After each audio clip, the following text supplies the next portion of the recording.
Class YouTube channel. आप सभी का आज एक बार फिर से हिंदी की पाठ्य योजना की वीडियो में बहुत बहुत स्वागत है। आज हम देखने वाले हैं कक्षा 7 की हिंदी व्याकरण की पाठ्य योजना। तो चलिए दोस्तों शुरू करते हैं आज की पाठ्य योजना। सबसे ऊपर आपको इस तरीके से पाठ्य योजना संख्या लिखनी है, जैसे यहाँ पे लिखा गया पाठ्य योजना संख्या 113। उसी तरीके से अपने फाइल में सबसे पहले पेज पे जिस फाइल जहाँ से आप शुरू करने वाले हैं पाठ्य योजना, वहाँ पे सबसे ऊपर बीच में इस तरीके से पाठ्य योजना संख्या लिख दीजिए, जितनी भी आपकी संख्या है 1 2 3 4 जो भी है। उसके बाद आपको विद्यालय का नाम लिखना होता है, जिस विद्यालय में आप पाठ्य योजना पढ़ाने के लिए टीचिंग करने के लिए जाएंगे। उसके बाद आप देख सकते हैं हमारी जो पाठ्य योजना कक्षा 7 के लिए है, वर्ग है अ, विषय है हिंदी का, उप विषय है व्याकरण, कालांश है द्वितीय। कालांश का मतलब यहाँ पे काफ़ी बच्चे कालांश का मतलब नहीं समझ पाते हैं। कालांश का मतलब ये होता है कि कक्षा 7 में आप पढ़ाने के लिए जा रहे हैं सेक्शन ए में, वर्ग अ में, तो वो किस पीरियड में जाएंगे पढ़ाने, पहले पीरियड में जाएंगे, दूसरे पीरियड में जाएंगे, तीसरे में जाएंगे, तो यहाँ पे उसको कालांश पीरियड जो होता है उसको कालांश लिखा जाता है। यानी कि आप सेकंड पीरियड में, द्वितीय लिखा गया यानी कि सेकंड पीरियड में आप जाएंगे कक्षा 7 के सेक्शन ए में पढ़ाने के लिए ये पाठ्य योजना। उसके बाद आप देख सकते हैं हमारी अवधि है 40 मिनट की और दिनांक यहाँ पे लिखना होता है, जिससे ये पता चलता है कि आप पाठ्य योजना विद्यालय में किस दिन कौन सी पाठ्य योजना पढ़ाए थे। उसके बाद आप देख सकते हैं लिखा गया है प्रकरण, हमारा प्रकरण आज का है वचन। और एक चीज़ यहाँ पे और ध्यान दीजिएगा कि जब आप पाठ्य योजना पढ़ाने के लिए जाएंगे तो जितनी चीज़ें अभी आपको दिख रही हैं वीडियो के स्क्रीन पे, इतनी सारी चीज़ें आपको श्यामपट्ट पे यानी कि ब्लैक बोर्ड पे लिखना होता है। उसके बाद आपको प्रकरण लिखना होता है, लेकिन प्रकरण का नाम नहीं लिखना होता है स्टार्टिंग में। अगर स्टार्टिंग में आप प्रकरण का नाम लिख देंगे तो बच्चों को पता चल जाएगा, तो फिर आपका प्रस्तावना प्रश्न बनाने का कोई मतलब नहीं रह जाएगा। तो स्टार्टिंग में सिर्फ प्रकरण लिख के छोड़ दीजिए खाली स्थान, प्रकरण का नाम लिखने की जगह पर खाली स्थान छोड़ दीजिए। उसके बाद जब अपने प्रस्तावना प्रश्न के द्वारा प्रकरण का नाम निकलवा लीजिए बच्चों से, तब आके वापस श्यामपट्ट पे वो चीज़ लिख दीजिए, जिससे बच्चों को पता चल जाए कि उसके बाद वो क्या पढ़ने वाले हैं। उसके बाद आता है हमारा सामान्य उद्देश्य। सामान्य उद्देश्य के अंतर्गत आपको अपने विषय और उप विषय को पढ़ाने के बाद क्या उद्देश्य है आपका, इन दोनों विषय और उप विषय को पढ़ाने का। आप शिक्षक हैं तो कोई ना कोई उद्देश्य होगा ये विषय पढ़ाने का, तो क्या उद्देश्य है उसके बारे में यहाँ पे सामान्य उद्देश्य के अंतर्गत लिखा जाता है पॉइंट। और इसमें मिनिमम आप 3 से 4 पॉइंट, 5 पॉइंट लिख सकते हैं, मैक्सिमम 8 से 10 पॉइंट लिखा जा सकता है। पहले पॉइंट देख लीजिए, इसमें पहला पॉइंट क्या है, छात्रों में हिंदी विषय के प्रति रुचि उत्पन्न करना। दूसरा पॉइंट है छात्रों को हिंदी का दैनिक जीवन में उपयोग बताना। तीसरा पॉइंट है छात्रों को हिंदी भाषा को शुद्ध रूप में पहचानने योग्य बनाना। और चौथा पॉइंट है छात्रों को हिंदी के विभिन्न वर्णों और शब्दों के विभिन्न रूपों से अवगत कराना।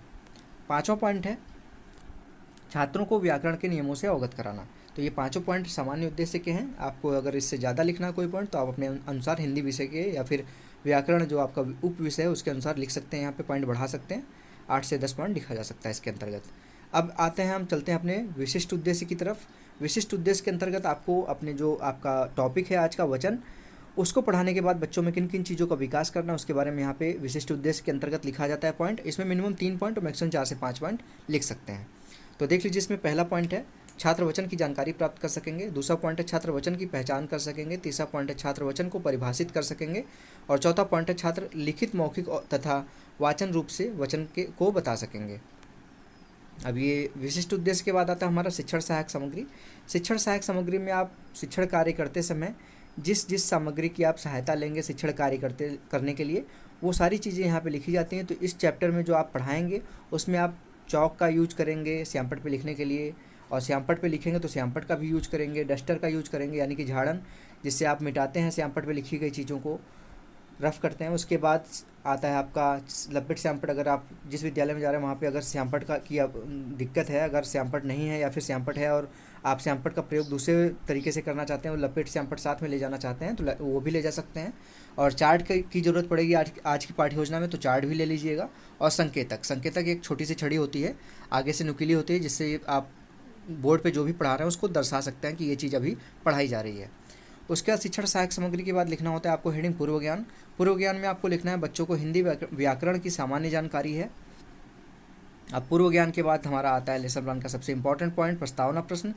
प्रस्तावना प्रश्न किसी भी लेसन प्लान का सबसे इंपॉर्टेंट पॉइंट इसलिए कहा जाता है क्योंकि इसमें 2-3 चीज़ें ध्यान में रखनी होती हैं कि कम से कम कितने प्रश्न पूछने चाहिए और ज़्यादा से ज़्यादा कितने प्रश्न पूछ सकते हैं इसमें अपना प्रकरण निकलवाने के लिए। तो मैं बता दूं कि इसमें कम से कम 3 प्रश्न पूछ के अपना प्रकरण निकलवा सकते हैं और ज़्यादा से ज़्यादा 5 से 6 प्रश्न पूछा जा सकता है। तो इसमें एक चीज़ और ध्यान देनी होती है कि जो प्रश्नों का क्रम हो उसमें शुद्धता होनी चाहिए, यानी कि प्रश्न आगे पीछे ना हो। एक प्रश्न पूछें, उसका जो उत्तर आए तो दूसरा प्रश्न उनके बच्चों के उत्तर से ही बनाइए। उस तरीके से बनाएंगे तो ये चीज़ें प्रस्तावना प्रश्न बनाने का जो टेक्निक है वो सारी चीज़ें इसमें फॉलो हो जाएंगी। इसमें स्ट्रक्चर इसका देख लीजिए, क्रम संख्या होता है पहला कॉलम, दूसरा कॉलम होता है छात्राध्यापक कथन, अगर लड़की हैं तो छात्राध्यापिका कथन हो जाएगा, और तीसरा कॉलम है छात्र छात्रा क्रिया। इसमें छात्राध्यापक जो है, शिक्षक जो है वो प्रश्न पूछेगा और बच्चे उसका आंसर देंगे। तो शिक्षक उनके पूर्व ज्ञान से संबंधित प्रश्न पूछेगा कि छात्रों को एक चार्ट दिखाएगा, जो चार्ट बना के ले जाएंगे आप, उस पर कुछ भी बना सकते हैं अपने अनुसार। यहाँ पे किताबें बनाई गई हैं, 3 किताबें हैं चार्ट पे, तो उसको दर्शाते हुए छात्रों की तरफ दिखाएंगे वो उस चार्ट को और पूछेंगे कि छात्रों आपको इस चार्ट में क्या दिख रहा है, तो बच्चे बता देंगे किताबें दिख रही हैं। तो फिर दूसरा प्रश्न फिर बनता है कि छात्रों चार्ट में कितनी किताबें दिख रही हैं, तो बच्चे बता देंगे 3 किताबें दिख रही हैं, क्योंकि आपने उसमें चार्ट में 3 किताबें बना के ले गए हैं। आप किताब की जगह पेन बना सकते हैं, कोई भी चीज़ बना सकते हैं, संख्याएं जिसमें उसकी संख्या दर्शाई गई हो। उसके बाद तीसरा प्रश्न फिर बनेगा कि 3 किताबों से किताबों का क्या पता चलता है, तो बच्चे बता देंगे किताबों की संख्या का पता चलता है। फिर चौथा प्रश्न आता है कि वो शब्द जो किसी संख्या किसी भी जो वो शब्द जो किसी भी की संख्या का बोध कराए उसे क्या कहते हैं। तो बच्चों को पता है व्याकरण की सामान्य जानकारी, तो वो आराम से बता देंगे कि वो शब्द जो किसी वस्तु या किसी की भी संख्या का बोध कराए उसे वचन कहते हैं। फिर लास्ट में 5वां प्रश्न आता है वचन के कितने भेद होते हैं, तो उनको अभी वचन के बारे में डिटेल में जानकारी नहीं है, सामान्य जानकारी थी व्याकरण के बारे में, तो वचन के बारे में वो नहीं बता पाएंगे कि कितने प्रकार के होते हैं, कितने भेद होते हैं, तो ये वहाँ पे वो शांत हो जाएंगे। उसके बाद ये हो जाएगा जो 5वां प्रश्न है, ये उनके लिए हो जाएगा समस्यात्मक प्रश्न, यानी कि ये दिक्कत कर रहा है उनको प्रश्न। तो अब आपको पता चल गया कि बच्चों को कितनी नॉलेज है, तो उसके आगे आप बच्चों को बोलेंगे, अपना उद्देश्य कथन बोलेंगे यहाँ पे कि छात्रों आज हम लोग वचन के बारे में विस्तारपूर्वक अध्ययन करेंगे। अब जैसे यहाँ पे आप अपना उद्देश्य कथन बोलेंगे, उसके बाद आप श्यामपट्ट पे जो आपने लिखा हुआ था, प्रकरण के सामने खाली स्थान छोड़ा था, वहाँ पे आप अपना वचन लिख देंगे कि आपका आज का प्रकरण है वचन। उसके बाद अब आपको पता चल गया बच्चों को कि वो क्या पढ़ने वाले हैं, तो अब आपका हेडिंग आता है प्रस्तुतिकरण, यानी कि आप उस चीज़ को आप पढ़ाने वाले हैं, यानी कि वचन के बारे में बच्चों को बताएंगे। तो यहाँ पे 5 कॉलम बनाते हैं प्रस्तुतिकरण में, देख लीजिए 5 कॉलम यहाँ पे दिख रहा होगा आपको। शिक्षण बिंदु, दूसरा है छात्राध्यापक कथन, तीसरा है छात्र छात्रा क्रिया, चौथा कॉलम है शिक्षण विधि और 5वां कॉलम है श्यामपट्ट कार्य। अब इसको थोड़ा सा मैं जूम करके यानी कि बड़ा करके दिखा देता हूँ। शिक्षण बिंदु में उस पॉइंट को लिखा जाता है जिसके बारे में आप व्याख्या देने वाले हैं, छात्राध्यापक जिस चीज़ को पढ़ाने वाला है उसके बारे में शिक्षण बिंदु में लिखना होता है उसको कि अब ये चीज़ मैं पढ़ाने वाला हूँ। अब उसके बाद छात्राध्यापक कथन में विकासात्मक प्रश्न पूछा जाता है, जिससे ये पता चले कि जो आप टॉपिक पढ़ाने वाले हैं उससे बच्चों को कुछ नॉलेज है कि नहीं है। तो एक चार्ट, जैसे आपने चार्ट जो बना के ले गए थे उसको दिखाएंगे और प्रश्न पूछेंगे। पहला, इस चार्ट में 3 किताबें हैं, इससे किताबों का क्या पता चलता है, तो बच्चों ने बताया हुआ था प्रस्तावना प्रश्न में भी, तो यहाँ पे बता देंगे कि किताबों की संख्या का पता चलता है। फिर दूसरा प्रश्न यहाँ पे बनता है, पहले प्रश्न में जो पहला प्रश्न अभी आपने पूछा है किताबें, उसमें वो प्रश्न में किताबें शब्द आया है वो किस वचन का बोध कराता है, तो बच्चे को नहीं पता है वचन के कौन सा वचन है, इसमें वचन के भेद के बारे में नहीं पता है, तो वो नहीं बता पाएंगे, शांत हो जाएंगे। और जो प्रश्न पूछ रहे थे ये शिक्षण विधियों में प्रश्नीकरण विधि होता है, तो प्रश्नीकरण विधि लिख दीजिए और उसके बाद श्यामपट्ट कार्य पे अभी मैं दिखाता हूँ क्या लिखा गया है। अब बच्चों को नहीं पता तो अब उसके बाद स्पष्टीकरण देंगे, शिक्षक का कार्य है स्पष्टीकरण देना, तो शिक्षक अब वहाँ पे स्पष्टीकरण देगा वचन के बारे में कि शब्द के जिस रूप से एक या एक से अधिक होने का पता चलता है उसे वचन कहते हैं। जैसे लड़का, लड़के, जैसे लड़का है एक हो गया, एक लड़के का बोध हो रहा है तो एक वचन होगा। लड़के हैं तो कई लड़कों के बारे में बोला जा रहा है, पत्ता है एक है, पत्ते हैं कई है, इससे ये चीज़ पता चल रहा है। इसके सामने आपको छात्र छात्रा क्रिया वाले में छात्र छात्रा ध्यानपूर्वक सुनेंगे, इस तरीके से लिखना है। ये स्पष्टीकरण विधि दे रहे थे तो स्पष्टीकरण विधि हो जाएगा यहाँ पे शिक्षण विधियों में। अब आता है फिर वचन के भेद, शिक्षण बिंदु में आपको लिखना है वचन के भेद। अब छात्राध्यापक कथन में लिखना है आपको वचन के 2 भेद होते हैं, पहला एक वचन, अब इसके बारे में भी आपको बताना है, जिस शब्द से एक संख्या का बोध हो एक वचन कहलाता है, जैसे किताब, लड़की, सड़क आदि। उसके बाद दूसरा है बहुवचन, जिन शब्दों से एक से अधिक संख्या का बोध हो उसे बहुवचन कहते हैं, जैसे किताबें, लड़कियां, सड़कें आदि। अतः हम लास्ट में उसको एक्सप्लेन कर दीजिए। अतः हम कह सकते हैं कि जिस शब्द से एक संख्या का बोध हो एक वचन और जिससे एक से अधिक संख्या का बोध हो उसे बहुवचन कहते हैं या फिर कहलाता है। छात्र छात्रा क्रिया में आपको लिखना छात्र छात्रा ध्यानपूर्वक सुनेंगे। ये व्याख्यान विधि थी, व्याख्या दे रहे थे एक वचन और बहुवचन के बारे में, वचन के भेद के बारे में, तो ये व्याख्या विधि हो जाएगी या फिर इसको व्याख्यान विधि भी कह सकते हैं। अब लास्ट में आपको श्यामपट्ट कार्य भी दिखा देता हूँ। श्यामपट्ट कार्य पे आपको लिखना है एक वचन से बहुवचन बनाना, यानी कि कोई शब्द दे दिया जाए एक वचन, उसको बहुवचन कैसे बनाएंगे, तो यहाँ पे जैसे कुछ एग्जाम्पल है 2-3-4। सड़क है तो सड़कें हो जाएगा, नदी है तो नदियाँ हो जाएगा, लड़का है तो लड़के हो जाएगा, किताब है तो किताबें हो जाएगा। तो ये श्यामपट्ट कार्य था, एक वचन से बहुवचन बनाना। ये सारी चीज़ें यहाँ पे आप आराम से वीडियो को रोक के लिख लीजिएगा, दिखा दे रहा हूँ मैं एक साथ पूरा। उसके बाद जब लिख लीजिएगा फिर से प्ले करके आगे की चीज़ें जो छूटी हैं वो लिख लीजिएगा।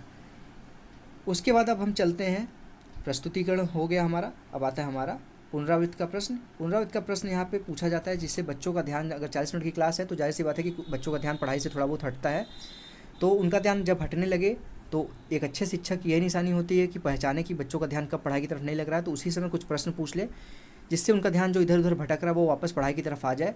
तो यहाँ पे एक अच्छे शिक्षक की यही निशानी है कि उसको पहचाने कि कब बच्चों का ध्यान भटक रहा है।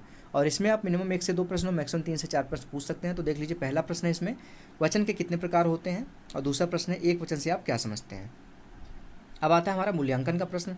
मूल्यांकन का प्रश्न यहाँ पे शिक्षक अपना मूल्यांकन करता है, साथ ही साथ बच्चों का भी मूल्यांकन होता है इससे, जिससे अगर शिक्षक ने अच्छे तरीके से पढ़ाया तो बच्चे जो हैं उसके पूछे गए प्रश्नों का उत्तर सही से दे पाएंगे। अगर शिक्षक अच्छे से नहीं पढ़ाया, उसके पढ़ाने के तरीके में कुछ कमी है, अच्छे से समझा नहीं पा रहा है, तो कोई भी बच्चा उसके पूछे गए प्रश्न का उत्तर सही से नहीं दे पाएगा। तो यहाँ पे देख लीजिए, इसमें भी आप मिनिमम 1 से 2 प्रश्न, मैक्सिमम 3 से 4 प्रश्न पूछ सकते हैं। पहला प्रश्न है इसमें एक वचन और बहुवचन में क्या अंतर है। दूसरा प्रश्न है जिस शब्द से किसी संख्या का बोध हो उसे क्या कहते हैं। अब लास्ट में आता है हमारा गृह कार्य। गृह कार्य का मतलब होता है होमवर्क। ये कार्य दिया जाता है बच्चों को घर से करके लाने के लिए। तो यहाँ पे एक ऐसा प्रश्न दीजिए जिससे आपने जो 40 मिनट की क्लास में पढ़ाया है वो पूरा का पूरा एक प्रश्न में कवर करने की कोशिश करिए। तो यहाँ पे देख लीजिए किस तरीके से प्रश्न बनाया गया, उसको देख लीजिए। वचन को परिभाषित करते हुए वचन के दोनों भेदों के बारे में उदाहरण सहित व्याख्या कीजिए। यानी कि इसमें वचन के बारे में भी बता दे, बच्चा लिखेगा, वचन के भेदों के बारे में यानी कि वचन के प्रकार के बारे में भी लिखेगा और उसके उदाहरण के बारे में भी लिखेगा। तो सारी चीज़ें यहाँ पे कवर हो जाती हैं। तो इसी के साथ आपको पता है कि लेसन प्लान का सबसे लास्ट पॉइंट होता है गृह कार्य। तो ये लास्ट पॉइंट था। गृह कार्य के साथ हमारा आज का लेसन प्लान यहाँ पे समाप्त होता है। दोस्तों, अगर आप लोगों को आज का लेसन प्लान पसंद आया तो प्लीज़ इस वीडियो को लाइक ज़रूर किया करिए दोस्तों।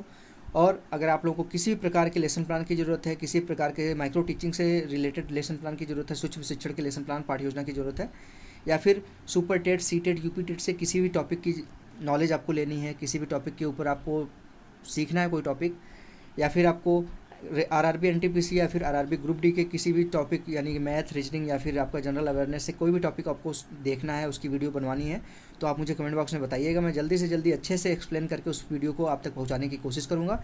आपको सिर्फ इतना काम करना है कि रोशन की क्लास यूट्यूब चैनल को सब्सक्राइब करके रखना है और साथ ही साथ बेल आइकन को दबा के रखना है, जिससे मैं आप लोगों के द्वारा मांगे गए वीडियो को अपलोड करता हूं तो उसकी नोटिफिकेशन आपको पहुंच जाए और आपको पता चल जाए कि आपकी वीडियो अपलोड हो गई है। तो फ्रेंड्स, अगर आप लोगों को आज की वीडियो अच्छी लगी तो प्लीज़ इस वीडियो को लाइक ज़रूर किया करिए। तो फ्रेंड्स, मिलते हैं नेक्स्ट वीडियो में। तब तक के लिए आप लोगों का बहुत बहुत धन्यवाद। जय हिंद, वंदे मातरम।